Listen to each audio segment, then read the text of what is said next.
Greetings and happy Monday. I hope you all had an amazing Monday today, for those of you that are here and not here. But to say that I've been looking forward to this is an understatement and a half. Today was, I don't want to say it was hard, but it was a rough kind of routine getting back into work after having so much time off. So it is just nice to kind of sit, read, relax a little bit, and I hope that a lot of you can do the same. I know that it is just a little bit earlier, and I'm really glad that it was just that little bit earlier I was able to get on, so appreciate you joining. Hard day today at the gym. What's up, G.O.D.? I'm sorry you had a hard day at the gym, man. Hope that you're able to just kind of relax and chill out now. And as always, we'll go ahead and give it about this before we go ahead and get started, for anybody that's kind of straggling in. But I hope you are better now, and I hope you didn't hurt yourself, G.O.D. I really hope not.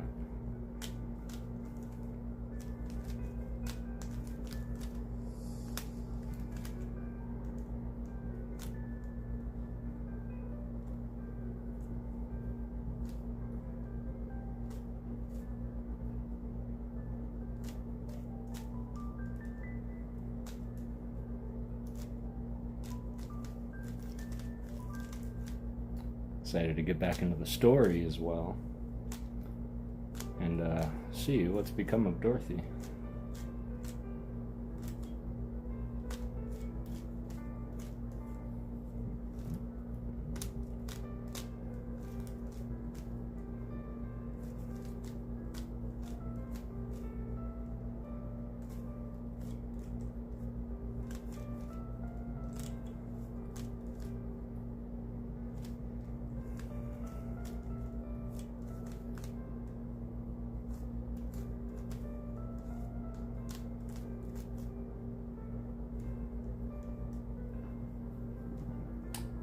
Great at solving cubes. This is chill, man. I like it. Excellent. Yep, this is what we're doing, and then we're gonna get back into our story, Ozma of Oz. And I'm really glad that you were able to make it. Do our little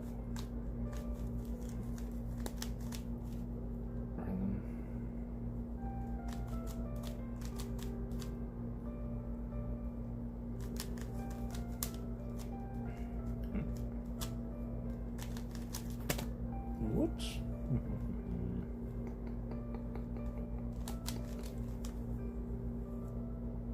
Oh no. Oh, what did I do? Well, nothing I can't fix.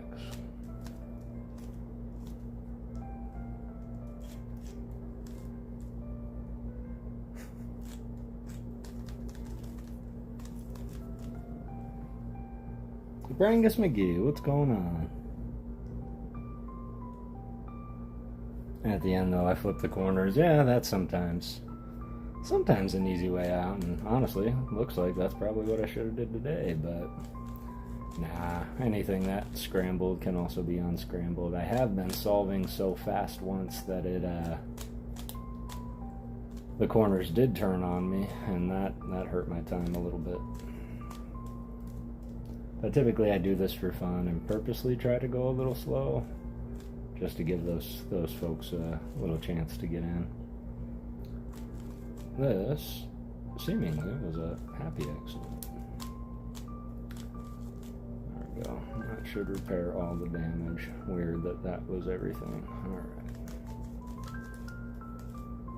Back to that.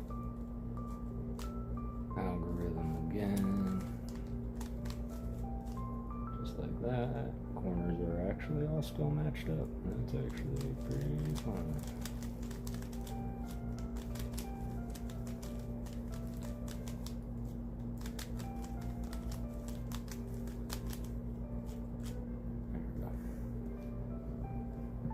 There we go. Alien. lurking and listening. That's alright. I appreciate you, Alien. Kind of bummed out though because I start school on Thursday and I don't want to wake up at 5 a.m. Oh, yeah. Yeah, I can understand that. Waking up at 5 a.m. I didn't even know there was a 5 a.m.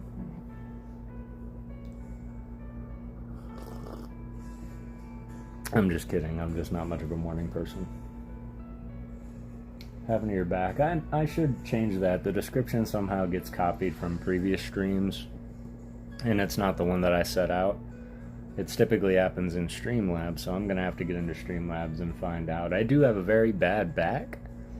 It does go in and out from time to time again, to the point where I've actually had to get a cane in my later years.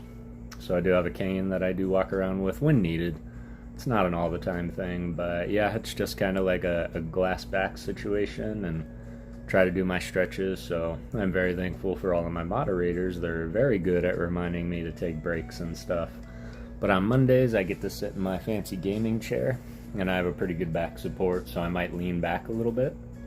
But I was watching some of these back, and I realized that although you can hear me, sometimes it gets a little hard with the around noise. So I turned off a fan that I always have on, and I'm gonna see if you can hear me a little bit better. But I did also stumble across a gift from Mama Ghost once upon a time ago. She got me some microphones when I was first starting out, and so I'm going to see if these work at this distance for this, so that y'all can hear me a little bit better. Hope I don't ASMR too much with my voice being so close, so I appreciate that, for real. Damn, I do. And I take the precautions now. I do have a back brace, so when I do stream on my Thursday and Saturday, I'll typically have a back brace on, so it'll remind me to keep that arch in my back. And I appreciate that.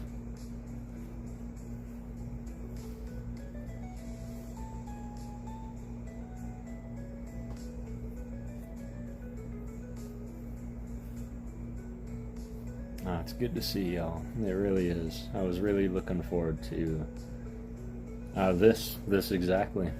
I'm just kind of hunkering down and getting back into our story. Getting back into some of our old friends as well. And as I was kind of reviewing, because I always read the last couple of pages before I go live on Monday to jog my memory as to where we were, and I forgot about TikTok and his incredibly unique voice, so I'm hoping I can keep all that up. What's up, Matt Gooch? I hope you're doing well, man. Hope you're nice and showered and ready for bed.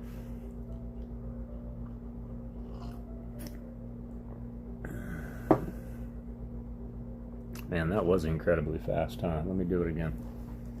I'll do it one more time. I did that expecting it to be like 15 minutes, 10 minutes. It was 3. Alright, so what I'll do is I'll challenge myself. Instead of solving it normally, I'm going to solve it into a checkerboarded pattern. That'll be my challenge, and give us some time for peeps to come on in. Not going to be around much longer. I'll rewatch it later. Have to get used to the school schedule, really. Enjoy your book, man. I love reading about it. Excellent. No, and I appreciate you popping in, even if but for a second. And yeah, feel free to watch it back.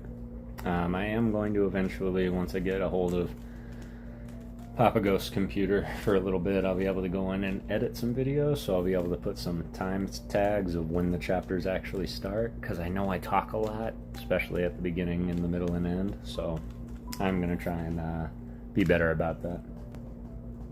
Dad, I was thinking of hitting the sack early. Gonna stay for a bit. I appreciate that, Brangus, I do.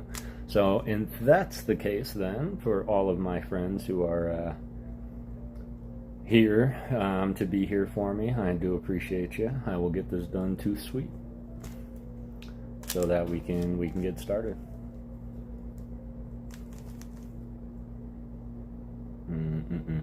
Nope. Use your noodle. Okay, got my noodle.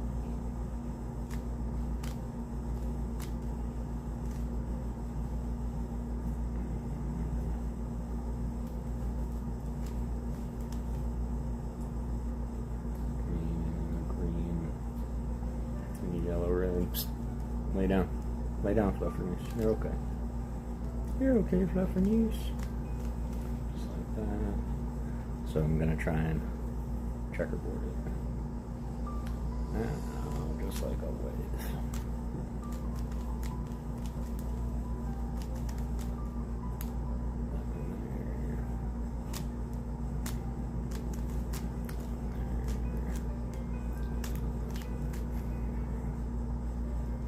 Yeah, like that. Now I just got to keep going up. So this would be blue and red.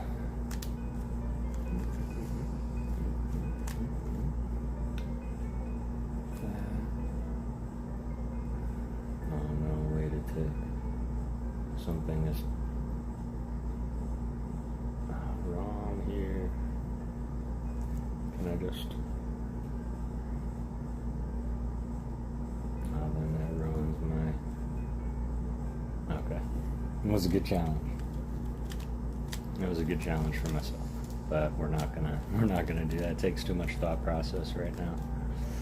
And I keep making errors that'll take too long to correct. Not that I'm giving up, so I'm gonna practice my time on that challenge, and I'll do that again on Thursday. I do want to give just a little heads up that Thursday, I did receive some mail today. So for those curious, Kiddeo Game I received mail from. Miss Alice, I received your mail today finally. And then lastly, Halion, I finally got your package. So it did show up this time, and I'm very grateful. We are going to open all that on Thursday. And I'm really looking forward to it. Alright, well... Now it's just principle.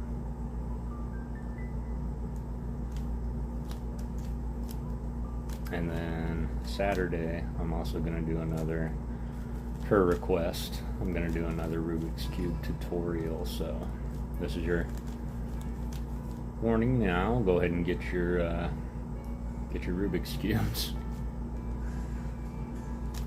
There we go. Bada ding.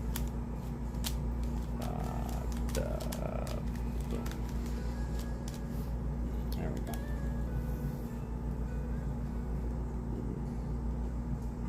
Just about to hit the ceiling when Ernie won the Eevee car last night.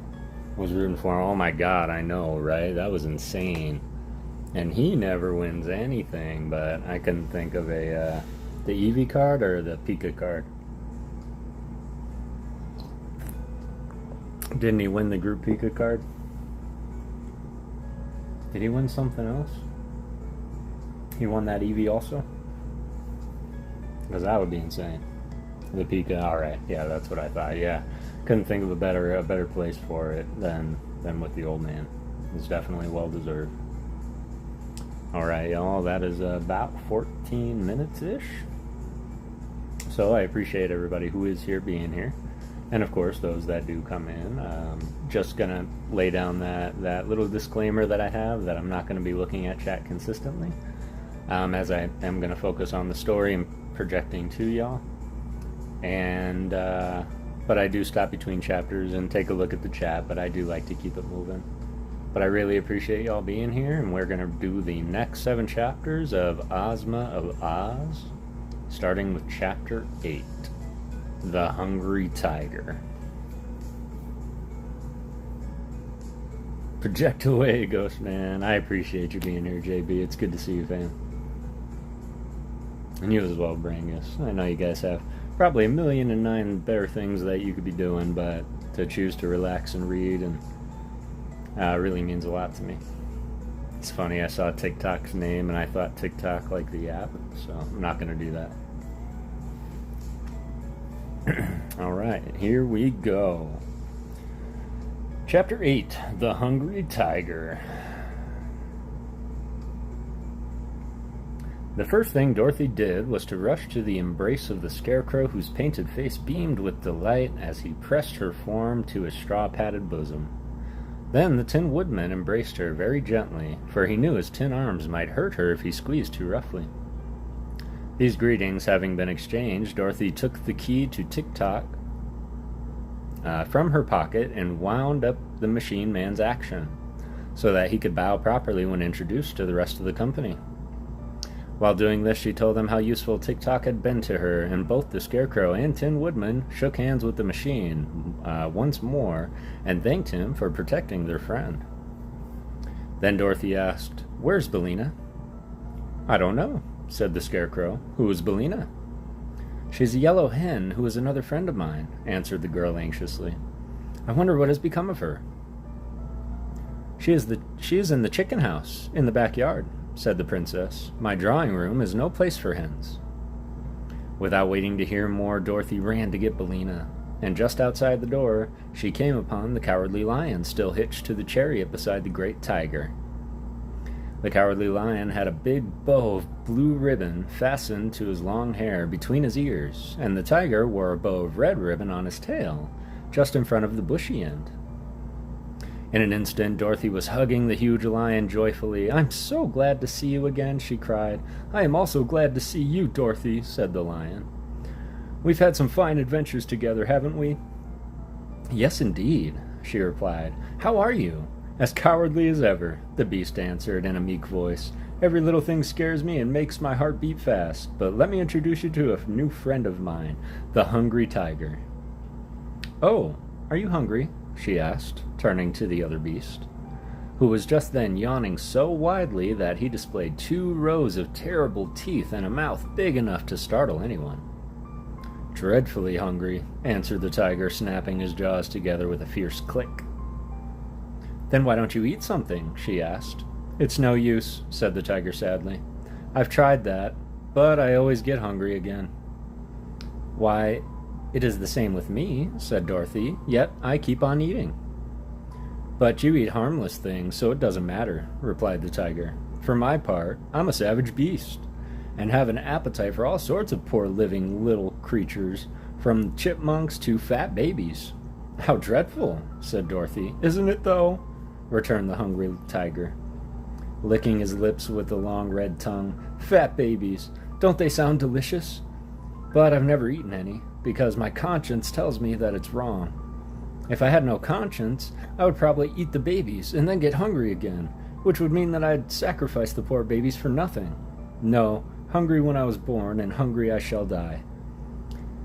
But I'll not have any cruel deeds on my conscience to be sorry for." "I think you are a very good tiger," said Dorothy, patting the huge head of the beast. "In that you are mistaken," was the reply.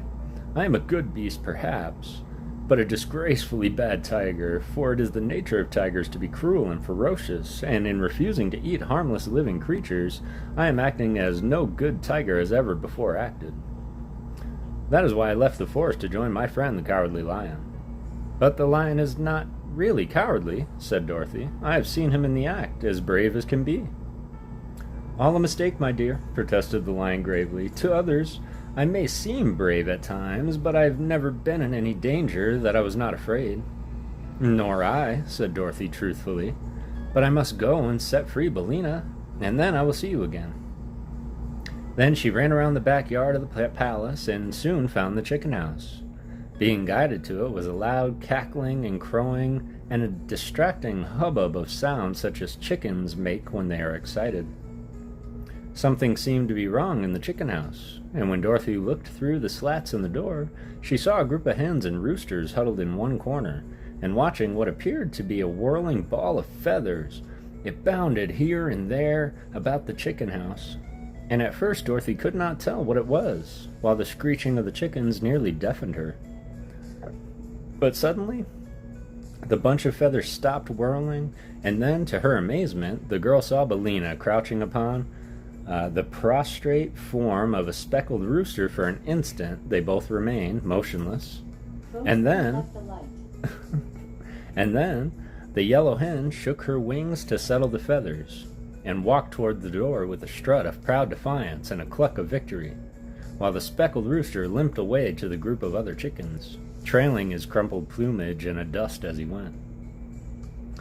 "Why, Billina," cried Dorothy in a shocked voice, "have you been fighting?" "I really think I have," retorted Billina. "Do you think I'd let that speckled villain of a rooster lord it over me?" and claim to run this chicken house as long as I'm able to peck and scratch, not if my name is Bill? It isn't Bill, it's Bellina.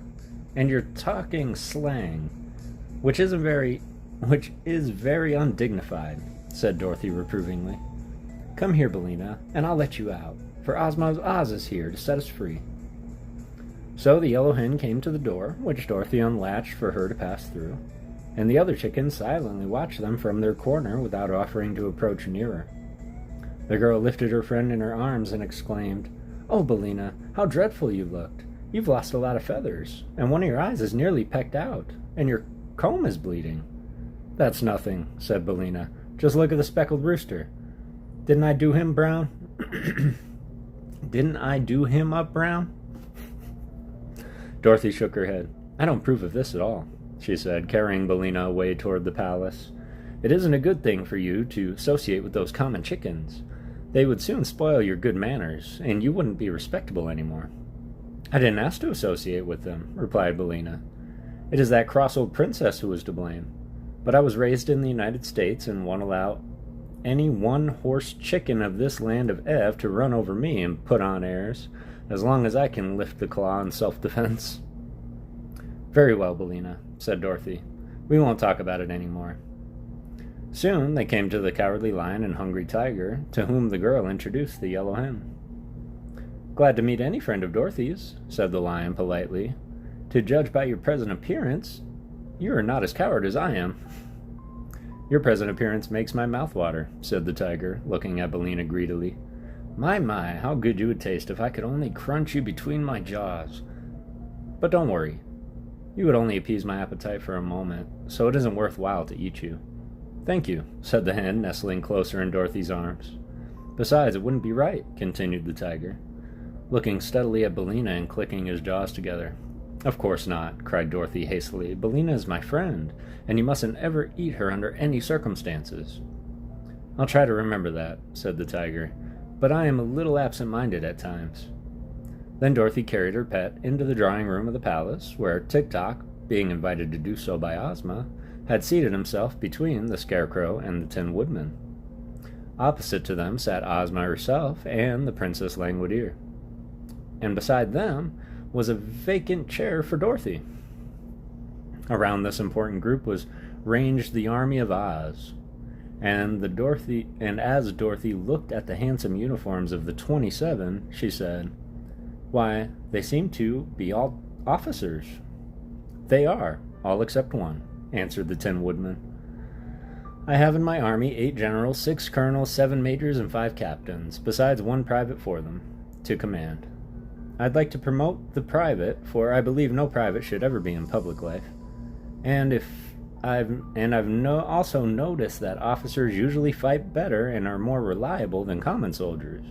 Besides, the officers are more important looking and lead dignity to your army. No doubt you are right, said Dorothy, seating herself beside Ozma. And now, announced the girl ruler of Oz, we will hold a solemn conference to decide the best manner of liberating the royal family of this fair land of Ev from their long imprisonment. End of chapter 8. Jesse! Maddie G. Ryan Tran, how's it going?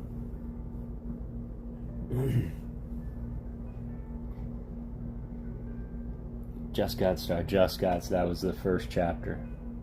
Well, first chapter of this session. Johnny Knight, how's it going? It's good to see you. We made it. You did indeed make it, and it means the absolute world to me when you all are able to join the stream, all of you.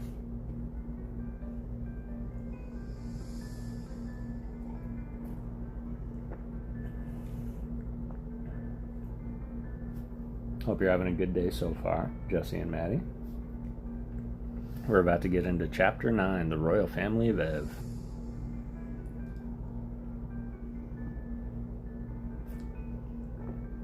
To catch us up, we're reading Ozma of Oz.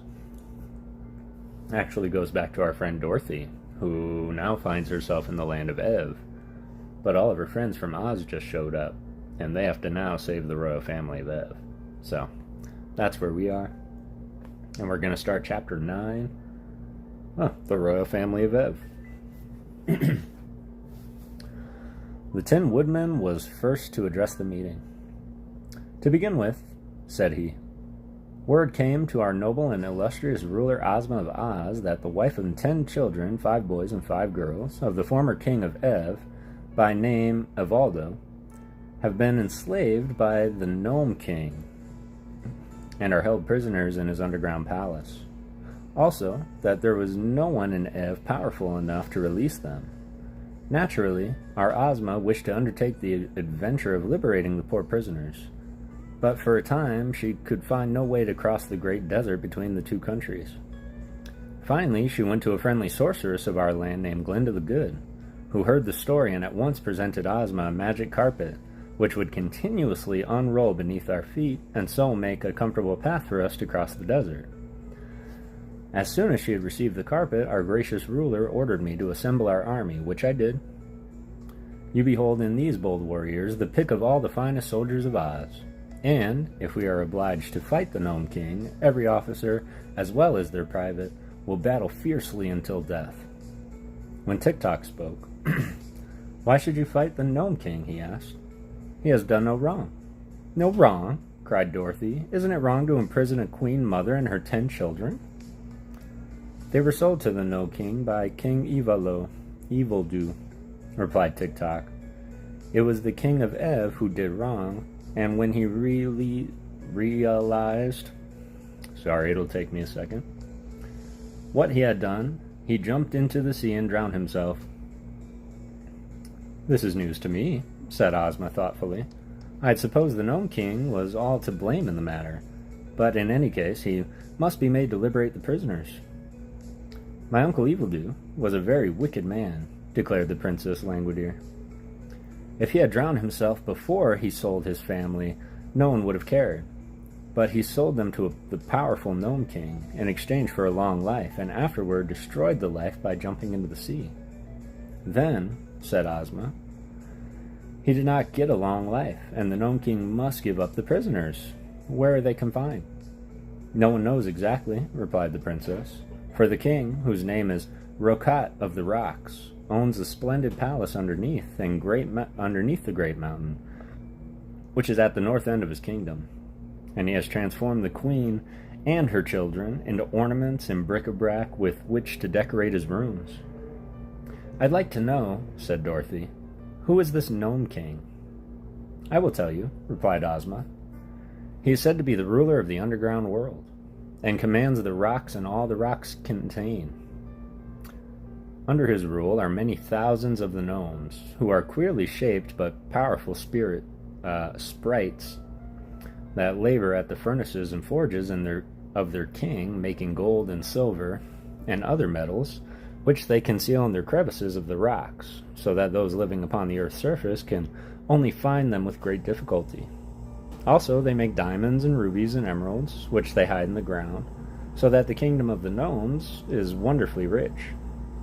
And all we have of precious stones and silver and gold is what we take from the earth and the rocks where the Gnome King has hidden them." "I understand," said Dorothy, nodding her little head wisely.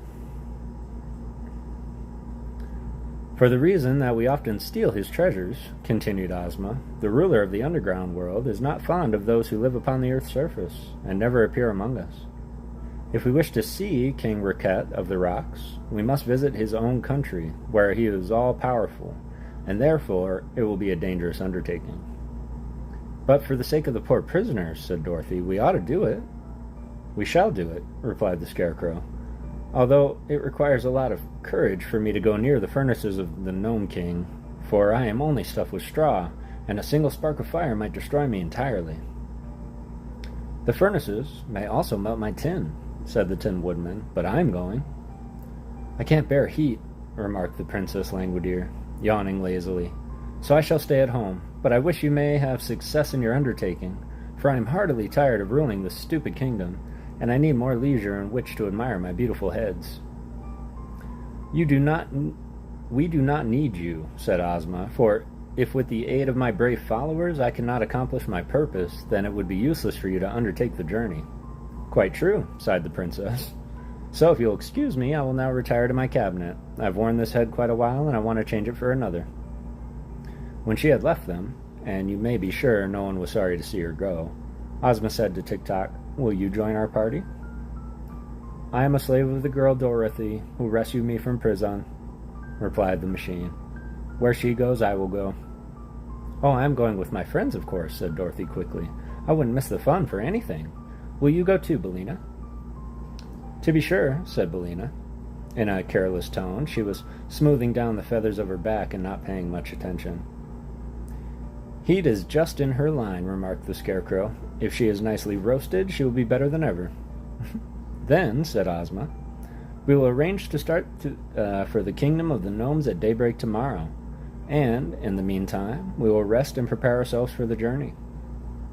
Although Princess Langwidere did not again appear to her guests, the palace servants waited upon the strangers from Oz and did everything in their power to make the party comfortable. There were many vacant rooms at their disposal, and the brave army of 27 was easily provided for and liberally feasted. The Cowardly Lion and the Hungry Tiger were unharnessed from the chariot and allowed to roam at will throughout the palace, where they nearly frightened the servants into fits, although they did no harm at all. At one time, Dorothy found the little maid Nanda crouched in terror in a corner with the Hungry Tiger standing before her. "You certainly look delicious," the beast was saying. "Will you kindly give me permission to eat you?" "No, no, no," cried the maid in reply. "Then," said the tiger, yawning frightfully, "please to get me about 30 pounds of tenderloin steak cooked rare with a peck of boiled potatoes on the side, and 5 gallons of ice cream for dessert."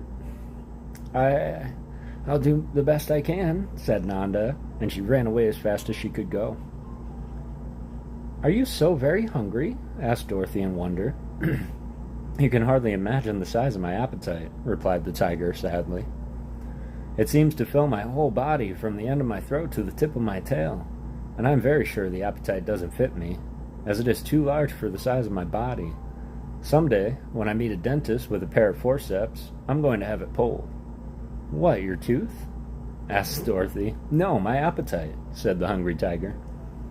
The little girl spent most of the afternoon talking with the Scarecrow and the Tin Woodman, who related to her all that had taken place in the land of Oz since Dorothy had left it. She was much interested in the story of Ozma, who had been, when a baby, stolen by the wicked old witch and transformed into a boy. She did not know that she had ever been a girl until she was restored to her natural form by a kind sorceress.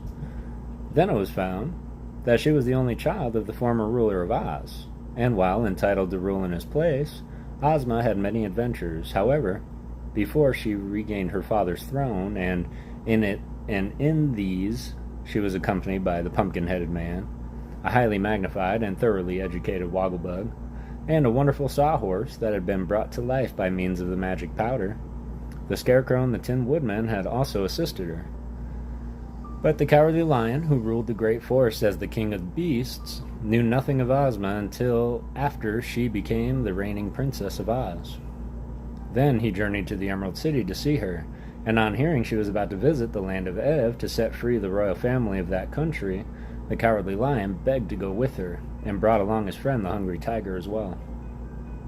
Having heard this story, Dorothy related to them her own adventures, and then went out with her friends to find the sawhorse, which Ozma had caused to be shod with plates of gold, so that his legs would not wear out. They came upon the sawhorse standing motionless beside the garden gate, but when Dorothy was introduced to him, he bowed politely and blinked his eye, which were knots of wood, and wagged his tail, which was only the branch of a tree. "What a remarkable thing to be alive!" exclaimed Dorothy. "I quite agree with you," replied the sawhorse in a rough but not unpleasant voice. "A creature like me has no business to live, as we all know. But it was the magic powder that did it, so it cannot justly be blamed." "Of course not," said Dorothy. "And you seem to be of some use, because I noticed the Scarecrow riding upon your back." "Oh, yes, I'm of use," returned the sawhorse, "and I never tire. Never have to be fed or cared for in any way." "Are you intelligent?" asked the girl. "Not very," said the creature. "It would be foolish to waste intelligence on a common sawhorse. when so many professors need it. But I know enough to obey my master, and to giddy up, or whoa, when I'm told to do so I'm pretty well satisfied. That night, Dorothy slept in a pleasant little bedchamber next to that occupied by Ozma of Oz, and Billina perched upon the foot of the bed and tucked her head under her wing, and slept as soundly in that position as Dorothy upon her soft cushions. But before daybreak, everyone was awake and stirring, and soon the adventurers were eating a hasty breakfast in the great dining room of the palace. Ozma sat at the head of the long table on a raised platform, with Dorothy on her right hand and the Scarecrow on her left. The Scarecrow did not eat, of course, but Ozma placed him near her so that she might ask his advice about the journey while she ate. Lower down the table were the 27 warriors of Oz, and at the end of the room the lion and the tiger were eating out of a kettle that had been placed upon the floor, while Billina fluttering around to pick up any scraps that might be scattered. It did not take long to finish the meal, and then the lion and tiger were harnessed to the chariot, and the party was ready to start for the Gnome King's palace. First rode Ozma, with Dorothy beside her in the golden chariot, and holding Billina fast in her arms. Then came the Scarecrow on the sawhorse, with the Tin Woodman and Tik-Tok marching side by side just behind him. After these tramped the army, looking brave and handsome in their splendid uniforms. The generals commanded the colonels, and the colonels commanded the majors, and the majors commanded the captains, and the captains commanded the private, who marched with an air of proud importance because it required so many officers to give him his orders. And so the magnificent procession left the palace and started along the road just as day was breaking, and by the time the sun came out, they had made good progress toward the valley that led to the Gnome King's domain.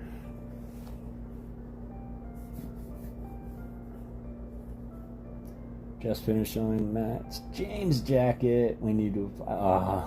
let's go. That looks sharp indeed.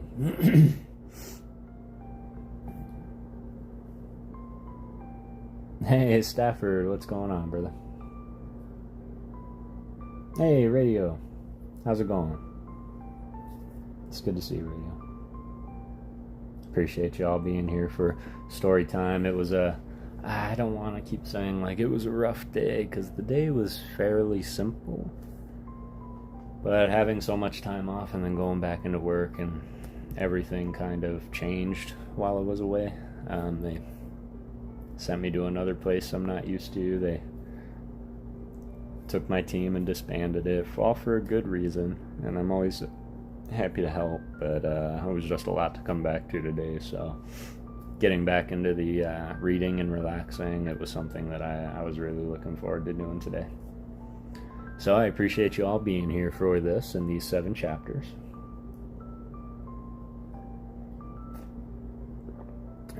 We're going to get into chapter 10. Oh, the giant with the hammer.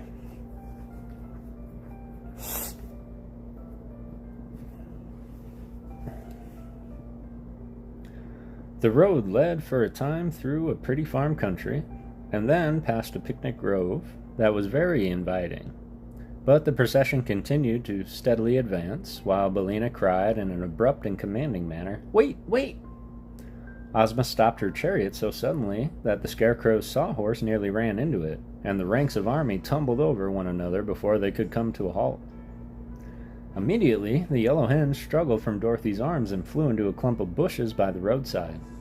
"What's the matter?" called the Tin Woodman anxiously. "Why, Billina wants to lay her egg, that's all," said Dorothy. "Lay her egg?" repeated the Tin Woodman in astonishment. "Yes, she lays one every morning, about this time, and it's quite fresh," said the girl.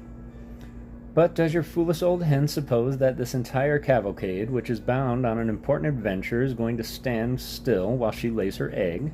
inquired the Tin Woodman earnestly. "What else can we do?" asked the girl. "It's a habit of Billina, and she can't break habit of it." "Then she must hurry up," said the Tin Woodman impatiently. "No, no," exclaimed the Scarecrow. "If she hurries, she may lay scrambled eggs." "That's nonsense," said Dorothy. "But Billina won't be long, I'm sure."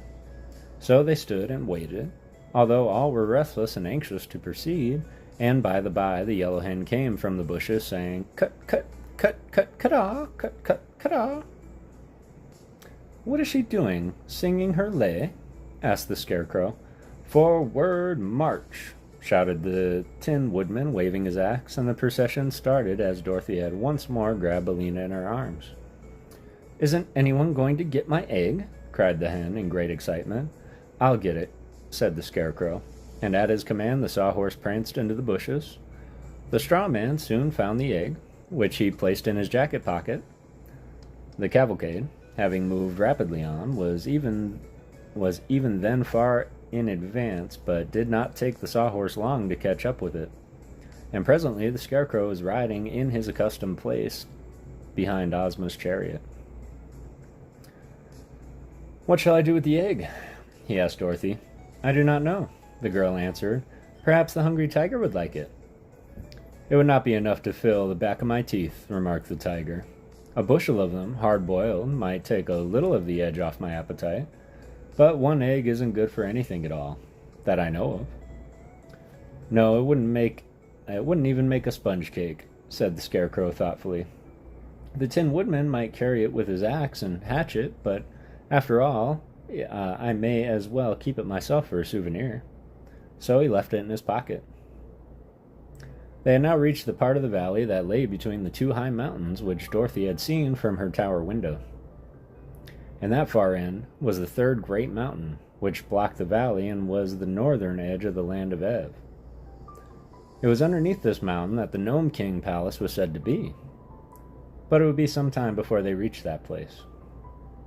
The path was becoming rocky and difficult for the wheels of the chariot to pass over, and presently a deep gulf appeared at their feet, which was too wide for them to leap.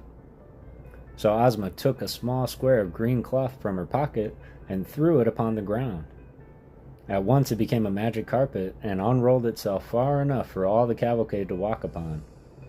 The chariot now advanced, and the green carpet unrolled before it, crossing the gulf on a level with its banks, so that all passed over in safety. "That's easy enough," said the Scarecrow. "I wonder what will happen next." He was not long in making the discovery, for the sides of the mountain came closer together until finally there was but a narrow path between them, along which Ozma and her party were forced to pass in single file. They now heard a low and deep thump, thump, thump, which echoed throughout the valley and seemed to grow louder as they advanced. Then, turning the corner of rock, they saw before them a huge form which towered above the path for more than 100 feet. The form was that of a gigantic man built out of plates of cast iron, and stood with one foot on either side of the narrow road, and swung over his right shoulder an immense iron mallet, with which it consistently pounded the earth. These resounding blows explained the thumping sounds they had heard, for the mallet was much bigger than a barrel, and where it struck the path between the rock sides of the mountain, it filled all the space which our travelers would be obliged to pass. Of course, they at once halted, a safe distance away from the terrible iron mallet. The magic carpet would do them no good in this case, for it was only meant to protect them from any dangers upon the ground beneath their feet, and not from dangers that appeared in the air above them. "Wow," said the Cowardly Lion with a shudder. "It makes me dreadfully nervous to see that big hammer pounding so near my head. One blow would crush me into a doormat." "The Iron Giant is a fine fellow," said Tik-Tok, "and works as steadily as a clock. He was made for the Gnome King by a smith and tinker who made me, and his duty is to keep folks from finding the underground palace. Is he not a great work of art?" "Can he think and speak as you do?" asked Ozma, regarding the giant with wondering eyes. "No," replied the machine. "He is only made to pound the road, and has no thinking or speaking attachment. But he pounds very well, I think." "Too well," observed the Scarecrow. "He is keeping us from going further. Is there no way to stop his machinery?" "Only the Gnome King, who has the key, can do that," answered Tik-Tok. "Then," said Dorothy anxiously, "what shall we do?" "Excuse me for a few minutes," said the Scarecrow, "and I will think it over. He retired, then, to a position in the rear, where he turned his painted face to the rocks and began to think. Meantime, the giant continued to raise his iron mallet high in the air and to strike the path, terrific blows that echoed throughout the mountains like the roar of a cannon. Each time the mallet lifted, however, there was a moment where the path beneath the monster was free, and perhaps the Scarecrow had noticed this, for when he came back to the others he said, "The matter is a very simple one, after all. We have but to run under the hammer one at a time, when it is lifted, and pass to the other side, before it falls again." "It will require quick work, if we escape the blow," said the Tin Woodman, with a shake of his head. "But it really seems to be the only thing to be done. Who will make the first attempt?" They looked at one another hesitatingly for a moment. Then the Cowardly Lion, who was trembling like a leaf in the wind, said to them, I suppose the head of the procession must go first, and that's me, but I'm terribly afraid of the big hammer." "What will become of me?" asked Ozma. "You might rush under the hammer yourself, but the chariot would surely be crushed." "We must leave the chariot," said the Scarecrow. "But you two girls can ride upon the backs of the lion and the tiger." So this was decided upon, and Ozma, as soon as the lion was unfastened from the chariot, at once mounted the beast's back and said she was ready. "Cling fast to his mane," advised Dorothy.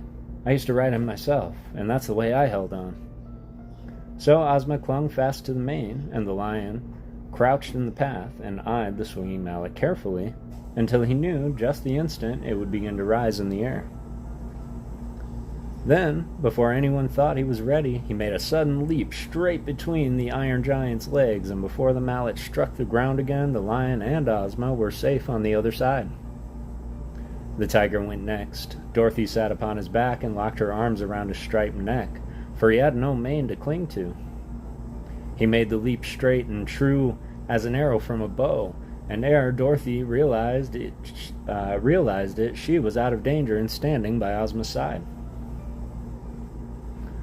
Now came the Scarecrow on the Sawhorse, and while they made the dash in safety, they were within a hair's breadth of being caught by the descending hammer.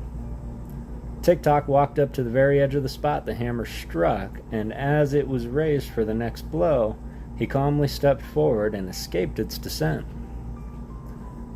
That was an idea for the Tin Woodman to follow, and he also crossed in safety while the great hammer was in the air. But when it came to the 26 officers and their private, their knees were so weak that they could not walk a step. "In battle we are wonderfully courageous," said one of the generals, "and our foes find us terrible to face. But war is one thing and this is another. When it comes to being pounded upon the head by an iron hammer and smashed into pancakes, we naturally object." "Make a run for it," urged the Scarecrow. "Our knees shake so that we cannot run," answered a captain. "If we should try it, we would all certainly be pounded into a jelly." "Well, well," sighed the Cowardly Lion. "I see, friend Tiger, that we must place ourselves in danger to rescue this bold army. Come with me, and we will do the best we can."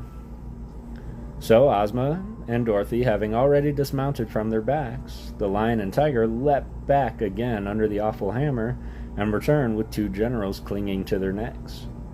They repeated this daring passage 12 times, when all the officers had been carried beneath the giant's legs and landed safely on the further side. By that time the beasts were very tired and panted so hard that their tongues hung out of their great mouths. "But what is to become of the private?" asked Ozma. "Oh, leave him there to guard the chariot," said the lion. "I'm tired out. I won't pass under that mallet again." The officers at once protested they must have the private with them, else there would be no one for them to command.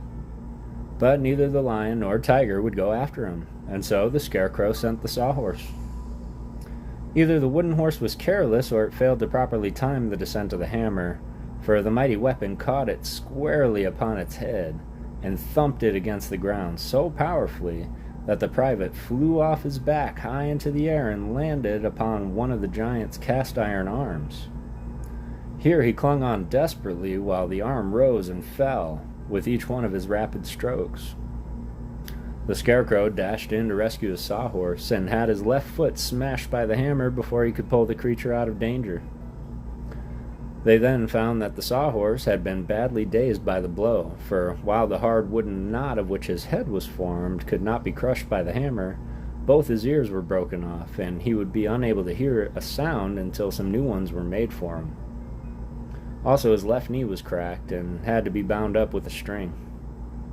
Bellina, having fluttered under the hammer, it now remained only to rescue the private, who was riding upon the Iron Giant's arm high in the air. The Scarecrow lay flat upon the ground and called to the man to jump down upon his body, which was soft, because it was stuffed with straw. This the private agreed to do, waiting until the time when was nearest to the ground, and then letting himself drop upon the Scarecrow. He accompanied the feat without breaking any bones, and the Scarecrow declared he was not injured in the least.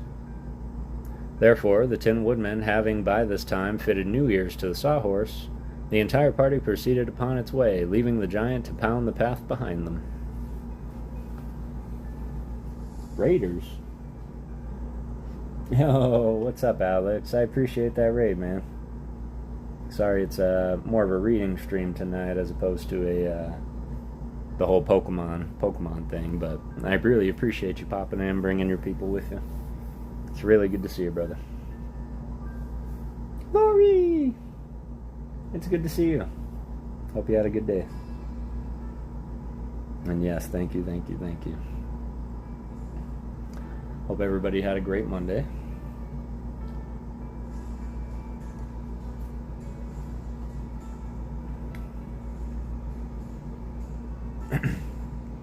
We're about to meet the Gnome King.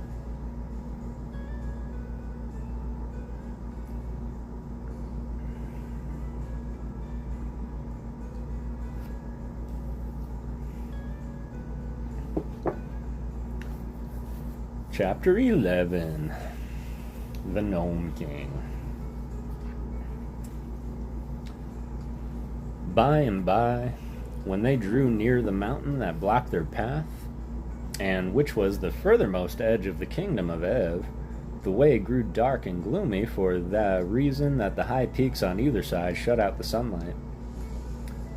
And it was very silent, too, as there were no birds to sing or squirrels to chatter, the trees being left far behind them and only bare rocks remaining. Ozma and Dorothy were a little awed by the silence, and all the others were quiet and grave except the Sawhorse, which, as it trotted along with the Scarecrow upon its back, hummed a queer song of which this was the chorus.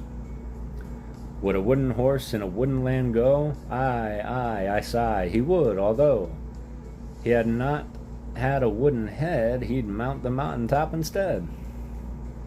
But no one paid any attention to this, because they were now close to the Gnome King's dominions, and his splendid underground palace could not be very far away. Suddenly, they heard a shout of jeering laughter and stopped short. They would have stopped in a minute anyway, for the huge mountain barred their further progress, and the path ran close up to a wall of rock and ended. "Who was that laughing?" asked Ozma. There was no reply, but in the gloom they could see strange forms flit across the face of the rock. Whatever the creations might be, they seemed very like the rock itself, for they were the colors of rock, and their shapes were as rough and rugged as if they had been broken away from the side of the mountain. They kept close to a steep cliff facing our friends and glided up and down, and this way and that, with a lack of regularity that was quite confusing, and they seemed not to need places to rest their feet, but clung to the surface of the rock as a fly does to a window pane, and were never still for a moment. "Do not mind them," said Tick-Tock, as Dorothy shrank back. "They are only the gnomes." "What are the gnomes?" asked the girl, half frightened. "They are the rock fairies, and serve the Gnome King," replied the machine. "But they will do us no harm. You must call for the king, because without him you can never find the entrance to the palace." "You call," said Dorothy to Ozma. Just then the gnomes laughed again, and the sound was so weird and disheartening that the 26 officers commanded the private to right about face, and they all started to run as fast as they could. The Tin Woodman at once pursued his army and cried, "Halt!" And when they had stopped their flight, he asked, "Where are you going?" I find I've forgotten to brush for my whiskers," said the general, trembling with fear. So we're going back after it." "That is impossible," replied the Tin Woodman, "for the giant with the hammer would kill you all if you tried to pass him." "Oh, I'd forgotten the giant," said the general, turning pale. "You seem to forget a good many things," remarked the Tin Woodman. "I hope you won't forget that you are brave men." "Never!" cried the general, slapping his gold-embroidered chest. "Never!" cried all the other officers, indignantly slapping their chests. "For my part," said the private meekly, "I must obey my officers. So when I am told to run, I run, and when I am told to fight, I fight." "That is right," agreed the Tin Woodman, "and now you must all come back to Ozma and obey her orders, and if you try to run away again, I will have her reduce all 26 officers to privates and make the private your general." This terrible threat so frightened them that they at once returned to where Ozma was standing beside the Cowardly Lion. Then Ozma cried out in a loud voice, "I demand the Gnome King appear to us." There was no reply, except that the shifting gnomes upon the mountain laughed in derision. "You must not command the Gnome King." "You must not command the Gnome King," said Tik-Tok, "for you do not rule him, as you do your own people." So Ozma called again, saying, "I request the Gnome King to appear to us." Only the mocking laughter replied to her, and the shadowy gnomes continued to flit here and there upon the rocky cliff. "Try entreaty," said Tik-Tok to Ozma. "If he will not come out at your request, then the Gnome King may listen to your pleading." Ozma looked around her proudly. "Do you wish your ruler to plead with this wicked Gnome King?" she asked. "Shall Ozma of Oz humble herself to a creature who lives in an underground kingdom?" "No!" they all shouted with big voices, and the Scarecrow added, "If he will not come out, he will dig himself out of the hole like a fox and conquer his stubbornness. But our sweet little ruler must always maintain her dignity, just as I maintain mine." "I'm not afraid to plead with him," said Dorothy. "I'm only a little girl from Kansas, and we've got more dignity at home than we all know what to do with. I'll call the Gnome King." "Do," said the Hungry Tiger, "and if he makes hash out of you, I'll willingly eat you for breakfast tomorrow morning." So Dorothy stepped forward and said, "Please, Mr. Gnome King, come here and see us." The gnomes started to laugh again, but a low growl came from the mountain, and in a flash they all vanished from sight and were silent. Then a door in the rock opened, and a voice cried, "Enter!" "Isn't it a trick?" asked the Tin Woodman. "Never mind," replied Ozma. "We came here to rescue the poor Queen of Ev and her 10 children, and we must run some risk to do so." "The Gnome King is honest and good-natured," said Tik-Tok. "You can trust him to do what is right." So Ozma led the way, hand in hand with Dorothy, and they passed through the archway door of the rock and entered the long passage, which was lighted by jewels set in the walls and having lamps behind them. There was no one to escort them or show them the way, but all the party pressed through the passage until they came to a round, domed cavern that was grandly furnished. In the center of the room was a throne carved out of a solid boulder of rock, rude and rugged in shape, but glittering with great rubies and diamonds and emeralds on every part of its surface. And upon the throne sat the Gnome King. This important monarch of the underground world was a little fat man clothed in gray-brown garments that were the exact color of the rock throne in which he was seated. His bushy hair and flowing beard were also colored like the rocks, and so was his face. He wore no crown of any sort, and his only ornament was a broad, jeweled-studded belt that encircled his fat little body. As for his features, they seemed kindly and good-humored, and his eyes were turned merrily upon his visitors as Ozma and Dorothy stood before him, with their followers ranged in close order behind them. "Why, he looks just like Santa Claus, only he isn't the same color," whispered Dorothy to her friends. But the Gnome King heard the speech, and it made him laugh aloud. He had a red face and a round little belly that shook when he laughed like a bowl full of jelly, quoth the monarch in a pleasant voice, and they could all see he really did shake like jelly when he laughed. Both Ozma and Dorothy were much relieved to find the Gnome King so jolly, and a minute later he waved his right hand, and the girls each found a cushioned stool at their side. "Sit down, my dears," said the king, "and tell me why you have come all this way to see me, and what I can do to make you happy." While they seated themselves, the Gnome King picked up a pipe and took a glowing red coal out of his pocket and placed it in the bowl of the pipe and began puffing out clouds of smoke that curled in rings above his head. Dorothy thought this made the little monarch look more like Santa Claus than ever, but Ozma now began speaking, and everyone listened intently to her words. "Your Majesty," she said, "I am the ruler of the land of Oz, and I have come here to ask you to release the good Queen of Ev and her 10 children, whom you have enchanted and hold as your prisoners." "Oh, no, you are mistaken about that," replied the king. "They are not my prisoners, but my slaves, whom I purchased from the King of Ev." "But that was wrong," said Ozma. "According to the laws of Ev, the king can do no wrong," answered the monarch, eyeing the ring of smoke he had just blown from his mouth, "so that he had a perfect right to sell his family to me in exchange for a long life." "You cheated him, though," declared Dorothy, "for the King of Ev did not have a long life. He jumped into the sea and was drowned." "That was not my fault," said the Gnome King, crossing his legs and smiling contentedly.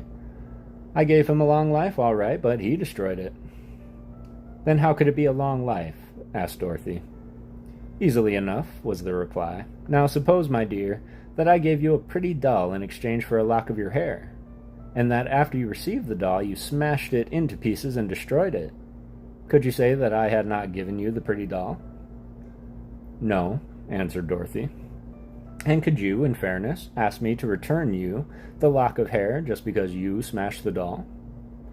"No," said Dorothy again. "Of course not," the Gnome King returned. "Nor will I give up the Queen and her children because the King of Ev destroyed his long life by jumping into the sea. They belong to me, and I shall keep them." "But you are treating them cruelly," said Ozma, who was much distressed by the king's refusal. "In what way?" he asked. "By making them your slaves," she said. "Cruelty," remarked the monarch, puffing out wretches of smoke and watching them float into the air, "is a thing I can't abide. So as slaves must work hard, and the Queen of Ev and her children were delicate and tender, I transformed them all into articles of ornament and bric-a-brac and scattered them around the various rooms of my palace. Instead of being obliged to labor, they merely decorate my apartments, and I really think I have treated them with great kindness.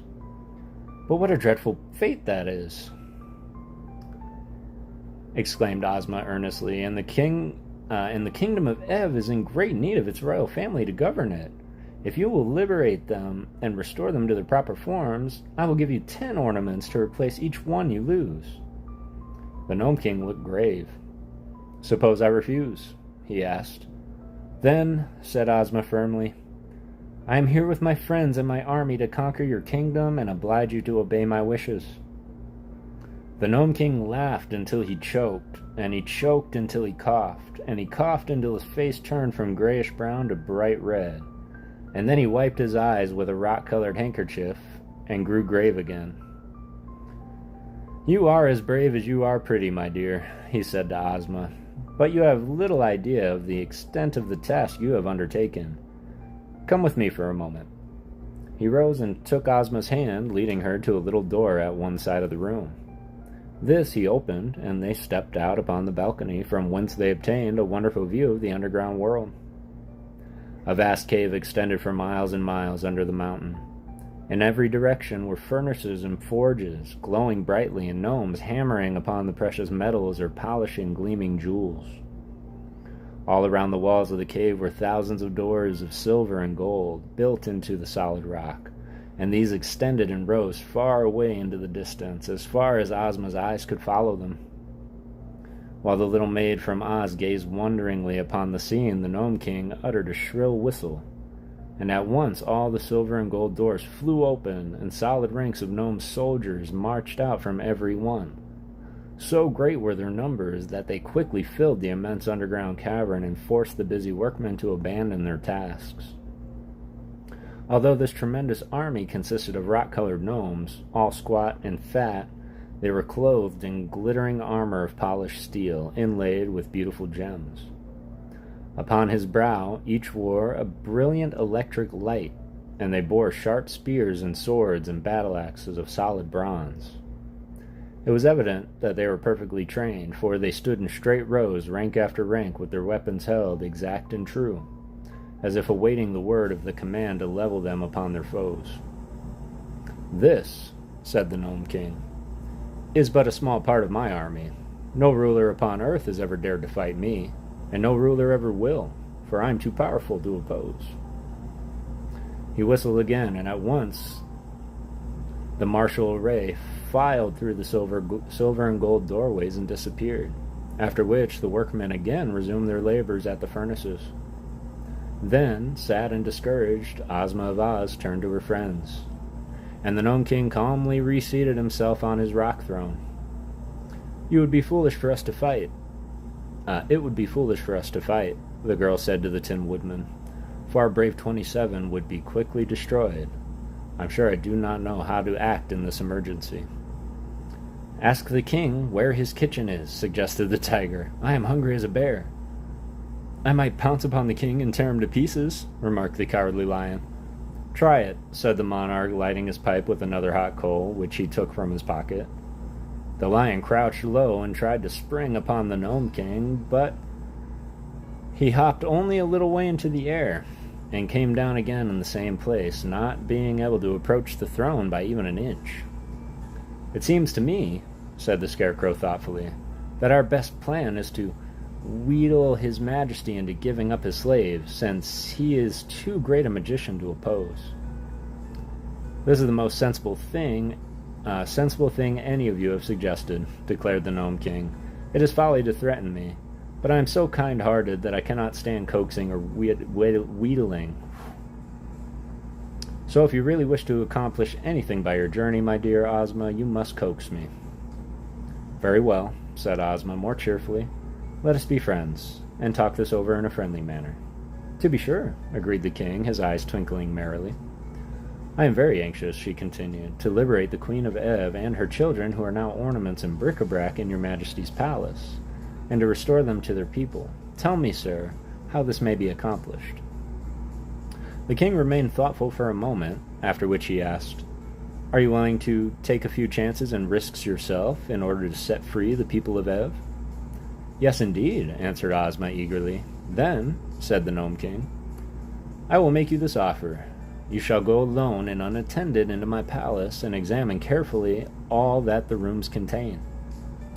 Then you shall have my permission to touch 11 different objects, pronouncing at the time the word Ev, and if any of them, or more than one, proves to be a transformation of the Queen of Ev or any of her 10 children, then they will be instantly restored to their true forms and may leave my palace and my kingdom in your company, without any objection whatever.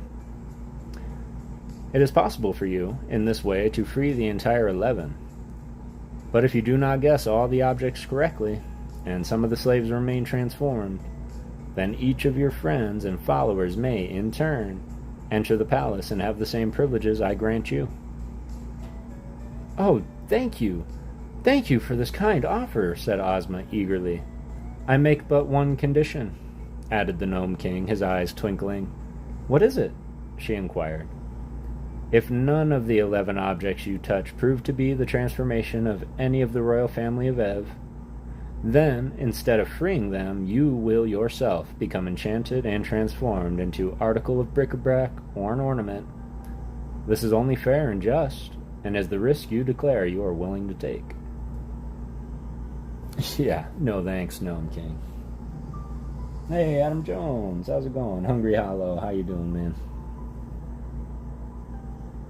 Gonna get some rest. Bye, everyone. Having a minute. You have an amazing night, Alex. I know you're probably long gone.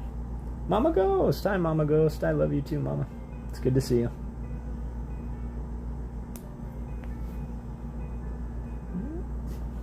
Alec Longoria, how's it going?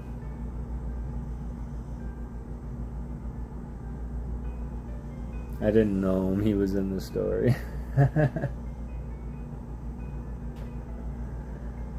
Sean Bowden, how's it going? We're reading Ozma of Oz, which is the third book in the Wizard of Oz series.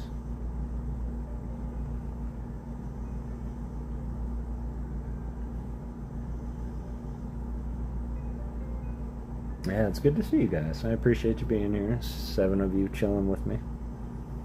We only have 3 more chapters to go for the night.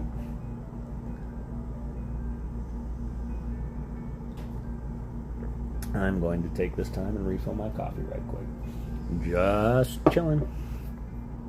Nothing better to do on a Monday, in my opinion.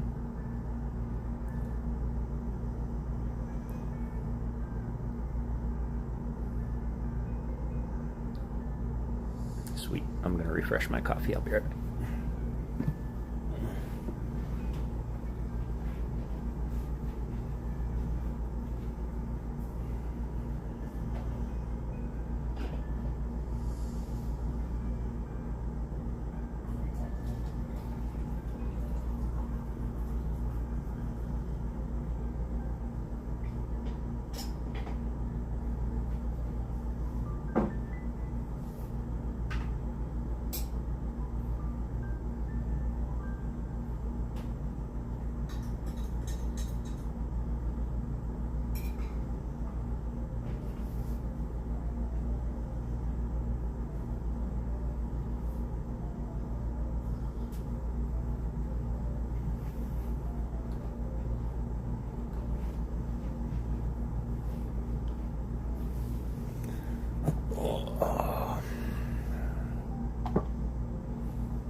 Coffee for the win, yeah. It's always coffee time. Don't let me corrupt you. Don't be drinking coffee at like 12 o'clock in the morning. It's only 8 o'clock for me, and even that's kind of pushing it. But not to say that you're wrong, because it is always time for coffee. And I'm trying vanilla, what is it? Vanilla creme brulee? Creme brulee? Tastes pretty good. Pretty good.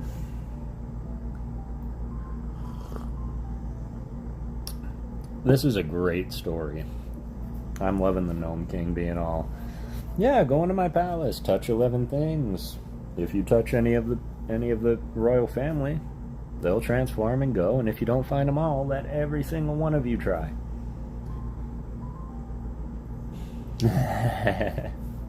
That's a good husband. You're a good husband, Maddie. Plus, it'll stunt your growth, Jesse. You don't want to do that. But we're going to get into Chapter 12, The 11 Guesses. Whew, I'm nervous for them. I really want them to find them. All right. Hearing this condition imposed by the Gnome King, Ozma became silent and thoughtful, and all her friends looked at her uneasily. "Don't you do it," exclaimed Dorothy. "If you guess wrong, you will be enslaved yourself." "But I shall have 11 guesses," answered Ozma. "Surely I ought to guess one object and 11 correctly. And if I do, I shall rescue one of the royal family and be safe myself. Then the rest of you may attempt it, and soon we shall free all of those who are enslaved." "What if we fail?" inquired the Scarecrow. "I'd look nice as a piece of bric-a-brac, wouldn't I?" "We must not fail," cried Ozma courageously. "Having come all this distance to free these poor people, it would be weak and cowardly in us to abandon the adventure. Therefore, I will accept the Gnome King's offer and go at once into the royal palace." "Come along then, my dear," said the king, climbing down from his throne with some difficulty because he was so fat. "I'll show you the way." He approached the wall of the cave and waved his hand. Instantly an opening appeared, through which Ozma, after a smiling farewell to her friends, boldly passed. She found herself in a splendid hall that was more beautiful and grand than anything she had ever beheld. The ceilings were composed of great arches that rose far above her head, and all the walls and floors were polished marble, exquisitely tinted in many colors. Thick velvet carpets were on the floor, and heavy silken draperies covered the arches leading into the various rooms of the palace. The furniture was made of rare old woods, richly carved and covered with delicate satins, and the entire palace was lighted by mysterious rosy glow that seemed to come from no particular place, but flooded each apartment with its soft and pleasing radiance. Ozma passed from one room to another, greatly delighted by all she saw. The lovely palace had no other occupant, for the Gnome King had left her at the entrance, which closed behind her, and in all the magnificent rooms there appeared to be no other person. Upon the mantels and on many shelves and brackets and tables were clustered ornaments of every description, seemingly made out of all sorts of metal, glass, china, stones, and marble. There were vases and figures of men and animals, and graven platters and bowls, and mosaics of precious gems, and many other things. Pictures, too, were on the walls, and the underground palace was quite a museum of rare and curious and costly objects. After a first hasty examination of the rooms, Ozma began to wonder which of all the numerous ornaments they contained were the transformations of the royal family of Ev. There was nothing to guide her, for everything seemed without a spark of life. So she must guess blindly, and for the first time the girl came to the realization how dangerous her task was, and how likely she was to lose her own freedom in striving to free others from the bondage of the Gnome King. No wonder the cunning monarch laughed good-naturedly with his visitors, when he knew how easily they might have been entrapped. But Ozma, having undertaken the venture, would not abandon it.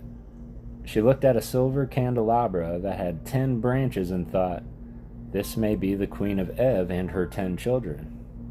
So she touched it and uttered the word Ev, as the Gnome King had instructed her to do when she guessed.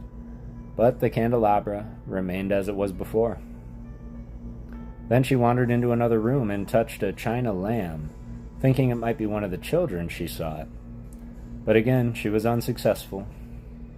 3 guesses, 4 guesses, 5, 6, 7, 8, 9, 10 she made, and still not one of them was right. The girl shivered a little and grew pale, even under the rosy light, for now but one guess remained, and her own fate depended on the result.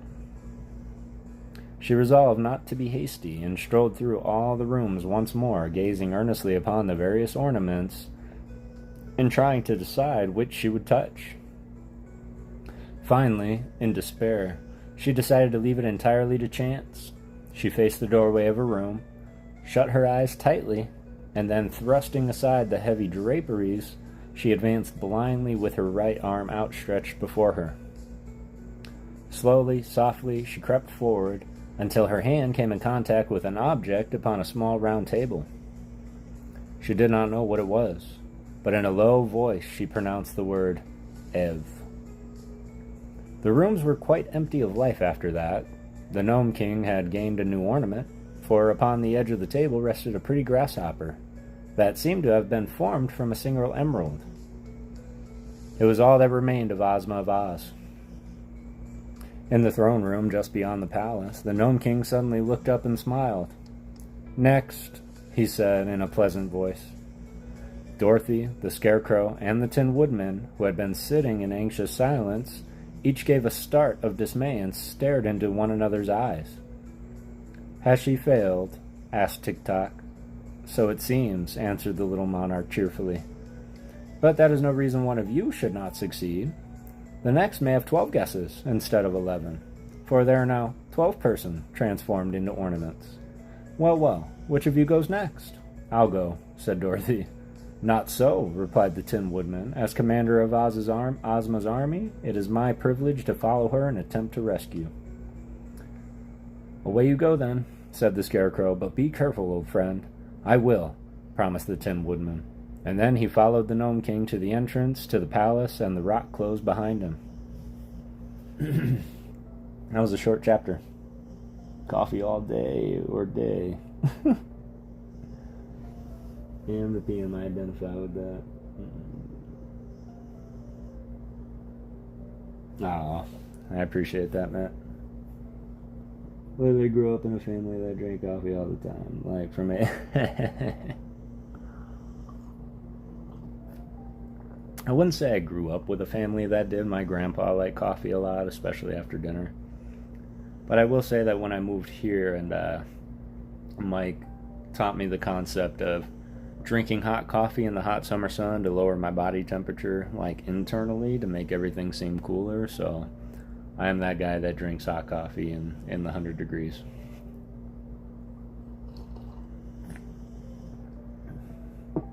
Not to say I don't like iced coffee, because I do.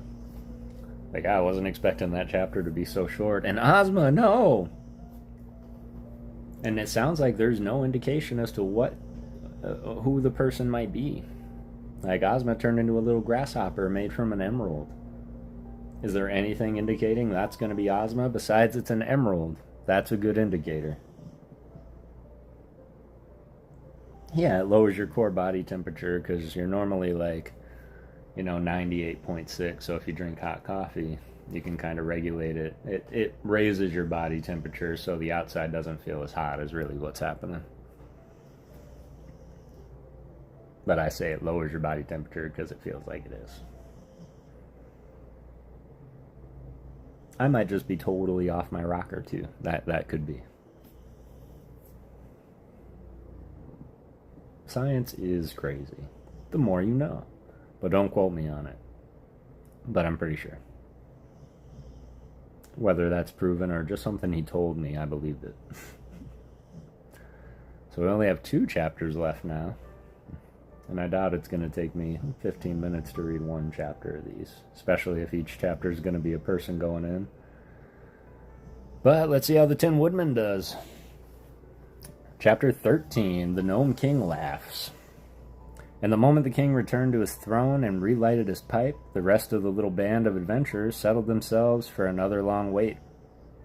They were greatly disheartened by the failure of their girl ruler, and the knowledge that she was now an ornament in the Gnome King's palace, a dreadful, creepy place in spite of all its magnificence. Without their little leader, they did not know what to do next, and each one, down to the trembling private of the army, began to fear he would soon be more ornamental than useful. Suddenly, the Gnome King began laughing. Ha ha ha, hee hee hee ho ho ho. What's happened? Asked the Scarecrow. Why, your friend, the Tin Woodman, has become the funniest thing you can imagine, replied the king, wiping his tears of merriment from his eyes.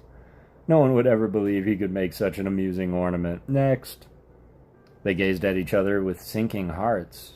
One of the generals began to weep dolefully. What are you crying for? Asked the Scarecrow indignantly at such a display of weakness. He owed me 6 weeks' back pay, said the general, and I hate to lose him. Then you shall go and find him, declared the Scarecrow. Me? Cried the general, greatly alarmed. Certainly, it is your duty to follow your commander. March. I won't, said the general. I'd like to, of course, but I just simply won't. The Scarecrow looked inquiringly at the Gnome King.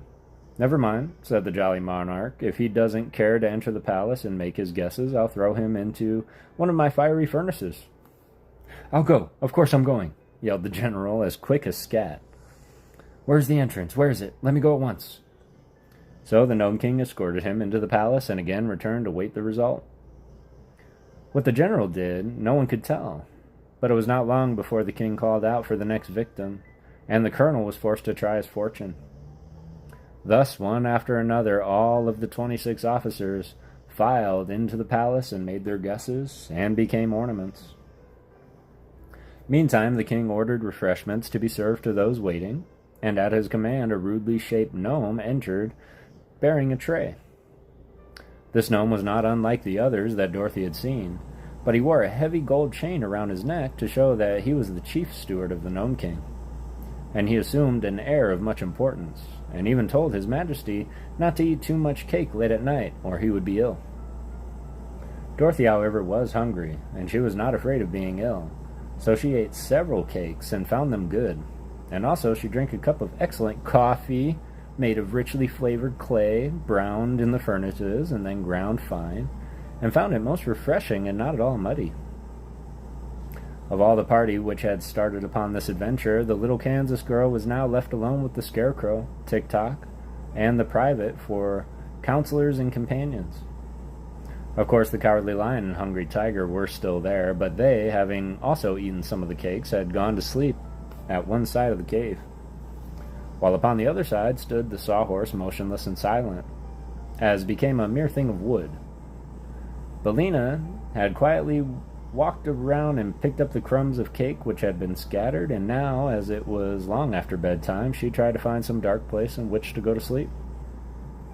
Presently the hen espied a hollow underneath the king's rocky throne and crept into it unnoticed. She could still hear the chattering of those around her, but it was almost dark underneath the throne, so that soon she had fallen fast asleep. "Next," called the king, and the private, whose turn it was to enter the fatal palace, shook hands with Dorothy and the Scarecrow, and bade them a sorrowful goodbye, and passed through the rocky portal. They waited a long time, for the private was in no hurry to become an ornament, and made his guesses very slowly. The Gnome King, who seemed to know by some magical power all that took place in his beautiful rooms of his palace, grew impatient finally and declared he would sit up no longer.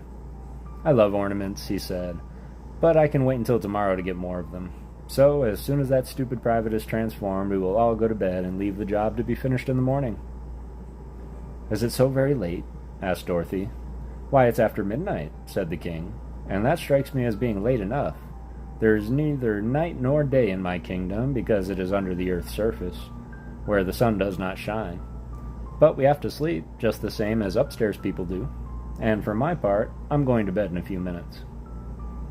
Indeed, it was not long after this that the private made his last guess. Of course, he guessed wrongly, and of course he was at once to become an ornament. So the king was greatly pleased. He clapped his hands to summon his chief steward. "Show these guests to some of the sleeping apartments," he commanded. "And be quick about it, too, for I'm dreadfully sleepy myself." "You've no business to sit up so late," replied the steward gruffly. "You'll be as cross as a griffin tomorrow morning." His Majesty made no answer to this remark, and the chief steward led Dorothy through another doorway into a long hall, from which several plain but comfortable sleeping rooms opened.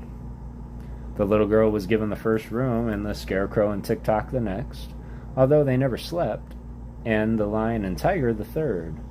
The Sawhorse hobbled after the steward into the fourth room to stand stiffly in the center of it until morning. Each night was rather a bore to the Scarecrow, Tick-Tock, and the Sawhorse, but they had learned from experience to pass the time patiently and quietly, since all their friends who were made of flesh had to sleep and did not like to be disturbed.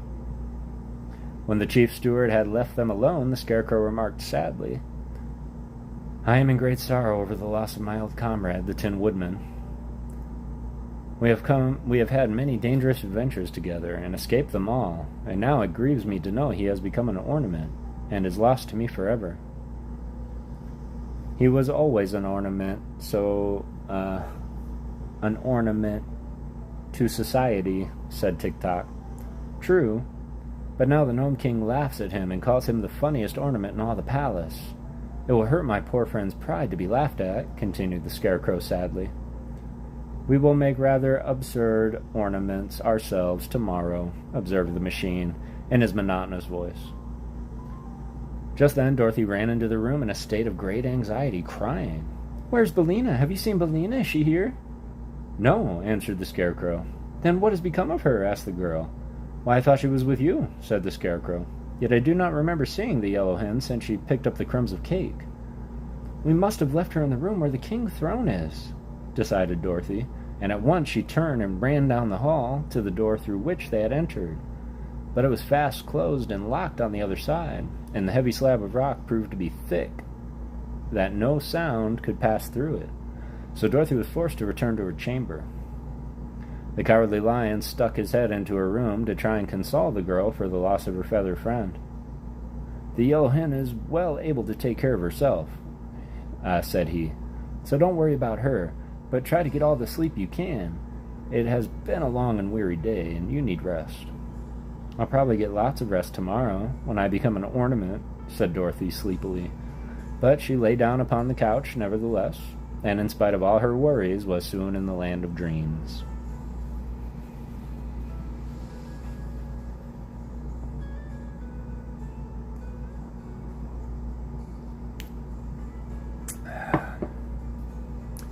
don't know about y'all, that is not the way I was expecting that one to go. I was expecting a little bit more luck. They didn't have to find all of them, but I'd like them to find at least one. And now there's over 30 of them, 40 of them that they have to find. Yeah. Dorothy, Scarecrow.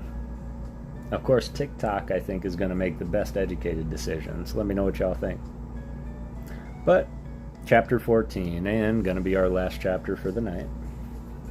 Hope it's not a short one. Dorothy tries to be brave. Meantime, the chief steward had returned to the throne room, where he said to the king, "You are a fool to waste so much time upon these people." "What?" cried his majesty, and so enraged, a voice that had awoke Bellina, who was asleep under his throne. "How dare you call me a fool?" "Because I like to speak the truth," said the steward. "Why didn't you enchant them all at once, instead of allowing them to go in one by one into the palace and guess which ornaments are the Queen of Ev and her children?" "Why, you stupid rascal, it is more fun this way," returned the king, "and it serves me to keep me amused for a long time." "But suppose some of them happen to guess right," persisted the steward. "Then you would lose your ornaments, and these new ones too." "There's no chance of their guessing right," replied the monarch, with a laugh. "How could they know that the Queen of Ev and all her family are ornaments in a royal purple color?" "But there are no purple ornaments in the palace," said the steward. "There are many other colors, however, and the purple ones are scattered throughout the rooms, and are many different shapes and sizes. Take my word for it, steward, they will never think of choosing the purple ornaments." Bellina, squatting under the throne, had listened carefully to all the talk, and now chuckled softly to herself as she heard the king disclose a secret. "Still, you are acting foolishly by ruining the chance," continued the steward roughly, "and it is still more foolish of you to transform all those people of Oz into green ornaments." "I did that because they came from the Emerald City," replied the king, "and I had no green ornaments in my collection until now. I think they all look quite pretty, mixed with the others, don't you?" The steward gave an angry grunt. "Have it your way, since you are the king," he growled. "But if you come into grief through your carelessness, remember that I told you so. If I wore the magic belt which enables you to work all of your transformations and gives you so much other power, I am sure I would make a much wiser and better king than you are." "Oh, cease your tiresome chatter," commanded the king, getting angry again. "Because you are my chief steward, you have an idea and can scold me as much as you please. But the very next time you become impudent, I will send you to work in the furnaces and get another gnome to fill your place. Now follow me to my chamber, for I am going to bed, and see that I am wakened early tomorrow morning. I want to enjoy the fun of transforming the rest of these people into ornaments." "What color will you make the Kansas girl?" asked the steward. "Gray, I think," said his majesty. "And the Scarecrow and the Machine Man?" "Oh, they shall be of solid gold, because they are so ugly in real life." Then the voices died away, and Bellina knew that the king and his steward had left the room. She fixed up some of her tail feathers that were not so straight, and tucked her head under her wing again and went to sleep. In the morning, Dorothy and the Lion and Tiger were given their breakfasts in their rooms, and afterward joined the king in his throne room. The Tiger complained bitterly that he was half-starved, and begged to go to the palace and become an ornament so that he would no longer suffer the pangs of hunger. "Haven't you had your breakfast?" asked the Gnome King. "Oh, I just had a bite," replied the beast. "But what good is a bite to a hungry tiger?" "He ate 17 bowls of porridge, a platter of full fried sausages, 11 loaves of bread, and 21 mince pies," said the steward. "What more do you want?" demanded the king. "A fat baby. I want a fat baby," said the hungry tiger. "A nice, plump, juicy, tender, fat baby. But, of course, if I had one, my conscience wouldn't allow me to eat it. So it'll have to be an ornament I'll have to be an ornament to forget my hunger." "Impossible," exclaimed the king. "I'll have no clumsy beast enter my palace to overturn it and break all my pretty knickknacks. When the rest of your friends are transformed, you can return to the upper world and go about your business." "As for that, we have no business when our friends are gone," said the lion, "so we do not care much what becomes of us." Dorothy begged to be allowed to go first into the palace, but Tik-Tok firmly maintained that the slave should face danger before the mistress. The Scarecrow agreed with him in that, so the Gnome King opened the door for the Machine Man, who tramped into the palace to meet his fate. Then His Majesty returned to his throne and puffed his pipe so contentedly that a small cloud of smoke formed above his head. By and by, he said, I'm sorry there are so few of you left. Very soon now my fun will be over. And then, for amusement, I shall have nothing to do but admire my new ornaments. It seems to me, said Dorothy, that you are not so honest as you pretend to be. How's that? Asked the king. Why, you made us think it would be easy to guess what ornaments the people of Ev were changed into. It is easy, declared the monarch, if one is a good guesser. But it appears that the members of your party are all poor guessers. What is Tik-Tok doing now? Asked the girl uneasily. Nothing, replied the king with a frown. He is standing perfectly still in the middle of the room. Oh, I expect he's run down, said Dorothy. I forgot to wind him up this morning. How many guesses has he made? All that he is allowed, except one, answered the king. Suppose you go in and wind him up. Then you can stay there and make your own guesses. All right, said Dorothy. It is my turn next, declared the Scarecrow. Why, you don't want to go away and leave me all alone, do you? Asked the girl. Besides, if I go now and wind up Tik-Tok, so that he can make his last guess. Very well, then, said the Scarecrow with a sigh. Run along, little Dorothy, and may good luck go with you. So Dorothy, trying to be brave in spite of her fears, passed through the doorway into the gorgeous rooms of the palace. The stillness of the palace awed her at first, and the child drew short breaths, and pressed her hand to her heart, and looked all around with wondering eyes. Yes, it was a beautiful place, and enchantments lurked in every nook and corner, and she had not yet grown accustomed to the wizardries of the fairy countries, so different from the quiet and sensible commonplaces of her own native land. Slowly she passed through several rooms until she came upon Tik-Tok standing motionless. It really seemed then that she had found a friend in this mysterious place, so she hastened to wind up the Machine Man's action and speech and thoughts.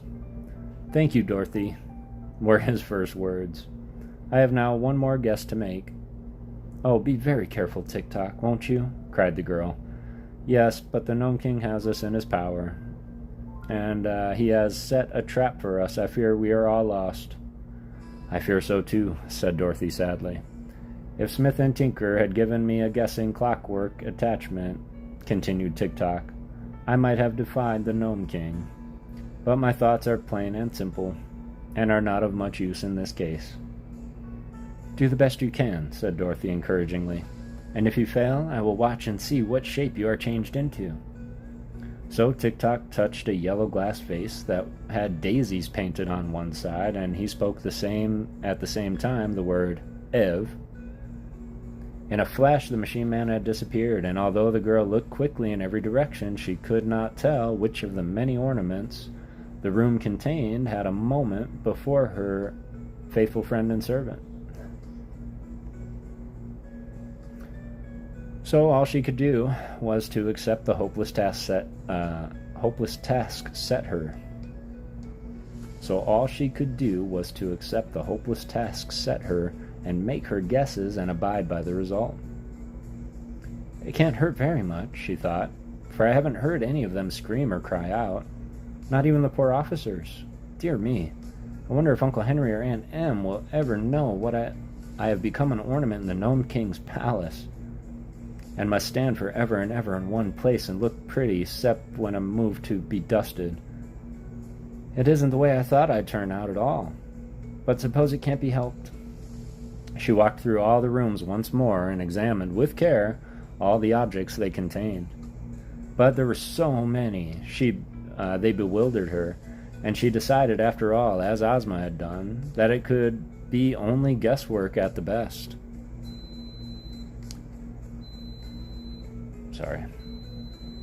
And that the chances were much against her guessing right.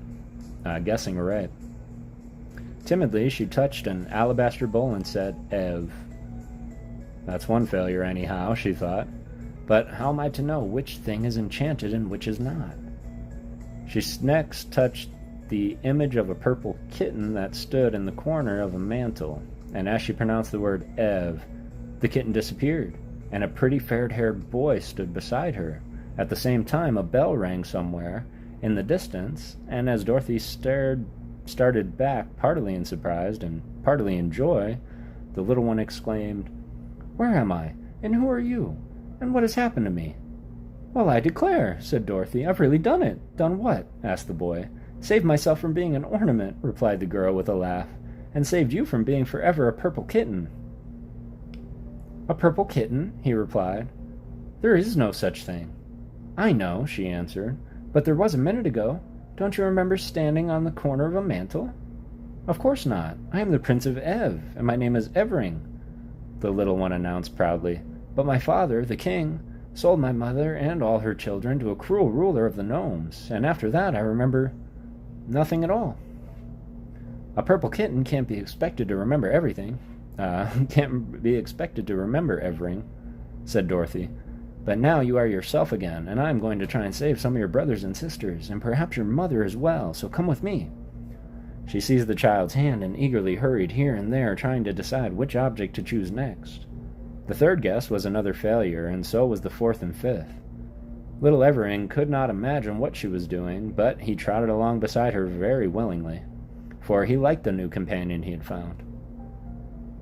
Dorothy's further quest proved unsuccessful, but after her first disappointment was over, the little girl was filled with joy and thankfulness to think that after all she had been able to save one member of the royal family of Ev, and could restore the little prince to his sorrowing country. Now she might return to the terrible Gnome King in safety, carrying with her the little prize she had won in the person of the fair-haired boy.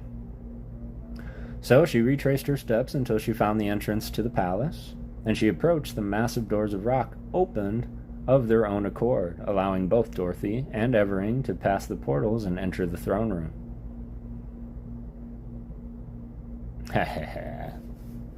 That was the end of chapter 14.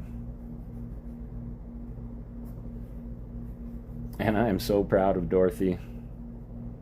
Although I'm very kind of disappointed in Dorothy, because, I mean, she plainly saw the purple cat. She said you were a purple cat. You think that would cause her to look and touch other purple things, but she don't know. But someone knows, and that someone is a chicken. And that hen is about to ruin the Gnome King's day. I can feel it. And that's when we will begin next time with Bellina Frightens the Gnome King.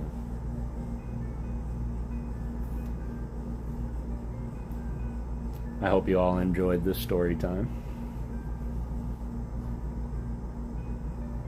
Nice. That damn hen. She about to ruin the king's day, and I'm so ready for it.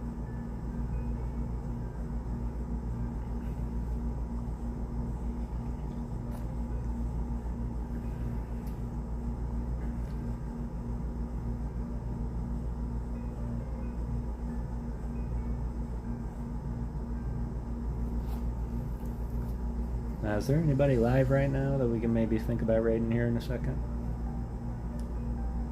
Should probably do that, but y'all, I want to thank you from the bottom of my heart for coming in, hanging out with me on this reading day. As always, it is always a joy to just hang out, unwind. I'm sorry, my reading was a little sporadic today. I had a very long day, lots of reading done already, and little training here and there, so definitely been a rough day mentally. So I thanks for hanging with me, sticking with me through all that, enjoying the story a little bit more, and I can't wait to actually finish it up next time, because the next 7 chapters are the last 7 chapters. So we're going to finish this book next time and see about getting into book number 4.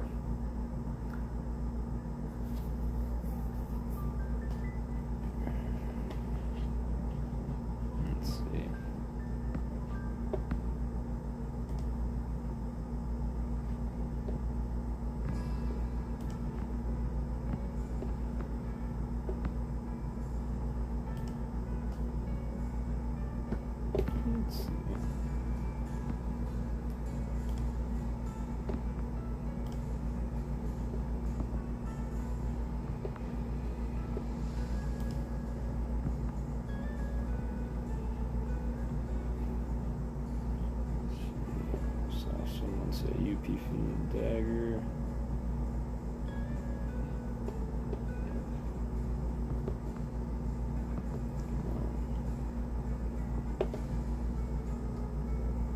Alright, I think my mouse has about had it.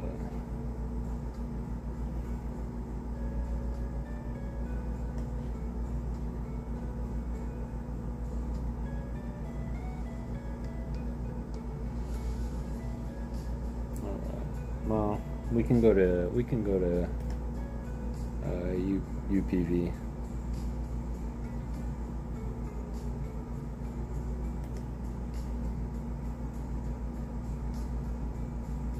Yeah, we can go to UPV, Boo. If you have the link and want to drop it, I would appreciate that. So yeah, I really appreciate you guys joining me. We're gonna go and end with UPV, of course. If you are going to bed, I wish you good night, sleep well, pleasant dreams, and remember to always go out and get everything that you want to get, and don't let anything stop y'all. But it takes $0 to be a good person, so always do it through peace, love, and Pokemon. Thank you all for believing in ghosts. Thank you all for joining me for that relaxing time. Absolutely, Brangus, and I hope you all have a beautiful rest of your night. Let's go raid UPV or not. Little Pokeghost raid. But I will see you all around, that I am sure. And have a beautiful rest of your night, y'all. Thank you.